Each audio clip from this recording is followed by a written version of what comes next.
மனுஷன் உடம்புக்குள்ள சாராயம் உள்ள போயிடுச்சுன்னா 2 மணி நேரம் கழிச்சுதாங்க யூரினாவே வெளியே வரும். ஆனா சாராயம் குடிச்சு 4-5 செகண்ட்ஸ்குள்ள ரத்தத்துல கலந்துருங்க. ரத்தத்துல கலந்த ஆல்கஹால்னால இதயத்துக்கு சீரான ரத்தத்தை கொடுக்குற நான் எவ்வளவு போராடணும் தெரியுமா? என்னோட ஹெவியான போராட்டம் தாங்க போதையா மூளை நரம்புக்கே போகுது. நான் மட்டும் என் வேலையை சரியா செய்யலைன்னா தண்ணி அடிச்ச 2 நிமிஷத்துலயே மனுஷன் செத்துருவாங்க. மனுஷனை காப்பாற்றணும், ரத்தத்துல கலந்த ஆல்கஹாலை பிரிக்கணும். அதனாலதாங்க நான் ஓயாம உழைக்கிறேன்.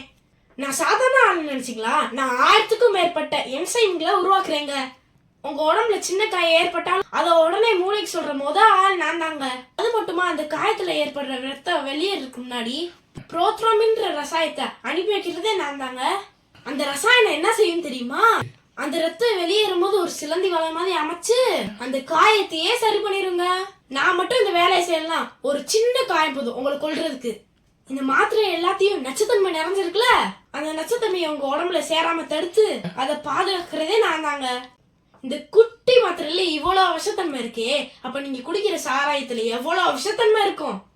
விஷத்துக்கு எதிராக போராடுறதுனாலதான் நீங்க எவ்வளவு குடிச்சாலும் அசலாம நிக்கிறீங்க. நான் கெட்டு போனா நீங்க ஸ்டெடியா நிக்க முடியுமா, இல்ல மூச்சுதான் விட முடியுமா? நான் மட்டும் சரியா இல்லைன்னா உங்களால சாப்பிட முடியாது, வயிறு செரிமானம் ஆகாது, உங்க வயிறு ஒப்பி போயிரும். எவ்வளவு அடிச்சாலும் தாங்குறேன்னு என்னைய நல்லவன்னு நினைச்சுக்கிருக்கீங்கல்ல? நீங்க கண்மூடித்தனமா குடிக்கிறது என்னைய ஒரு வீக்கத்துல கொண்டு போய் விடும். என்ன கழுதையோட சேர்த்து சொல்லுவாங்க. ஏன் தெரியுமா? கழுதை எவ்வளவு நாளும் பொதி சுமக்கும். அதே மாதிரிதான் நான் எவ்வளவு அடிச்சாலும் தாங்குவேன். ஆனா நான் ஒரு நாள் படுத்துட்டாலும் நீங்க எதிக்க முடியாது. என்ன நீங்க காப்பாத்தணும்னா கெட்ட பழக்கத்தை விட்டுருங்க. தூங்குற நேரம் நல்லா தூங்குங்க. உணவை நல்லா மெண்டு சாப்பிடு. சாராயத்தை கையில எடுக்கவே எடுக்காதீங்க. நான் நல்லா இருந்தாதான் உங்க புள்ள குட்டியெல்லாம் நல்லா இருக்கும். கவனமா சொல்றேன், கேட்டுக்கோங்க. மது நாட்டுக்கும் வீட்டுக்கும் கேடு. இருங்க, அது கல்லீரலுக்கு பெரிய கேடு. என்ன நீங்க காப்பாத்துங்க. நன்றி, வணக்கம்.